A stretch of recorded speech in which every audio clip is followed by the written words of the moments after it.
భారత్ అమ్ముల పొదిలో అత్యంత శక్తివంతమైన గగనతల రక్షణ వ్యవస్థ S-400 పై దాయాది దేశం పాకిస్తాన్ ఫేక్ న్యూస్ ప్రచారం మొదలుపెట్టింది. దాదాపు 600 కిలోమీటర్ల వరకు రాడార్ రేంజ్ ఉండే శక్తివంతమైన క్షిపణి రక్షణ వ్యవస్థను పాక్కు చెందిన JF-17 యుద్ధ విమానం ఓ క్షిపణితో కూల్చేసిందని పాక్ ప్రభుత్వ రంగ మీడియా సంస్థ PTV పేర్కొంది. ఈ దాడి పంజాబ్లోని అదంపూర్ వద్ద జరిగినట్లు వెల్లడించింది.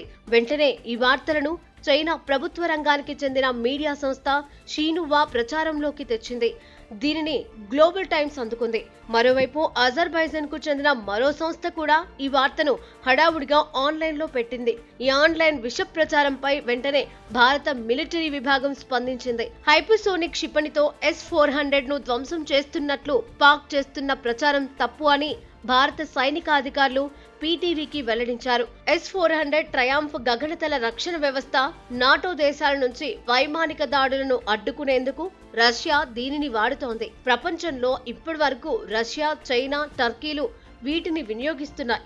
విభిన్నమైన రాడార్లు, క్షిపణులు సమన్వయంతో పనిచేసి ప్రత్యర్థుల ఫైటర్ జెట్స్, రాకెట్లు, మానవరహిత విమానాలను కూల్చేసే ఒక వ్యవస్థ ఇది.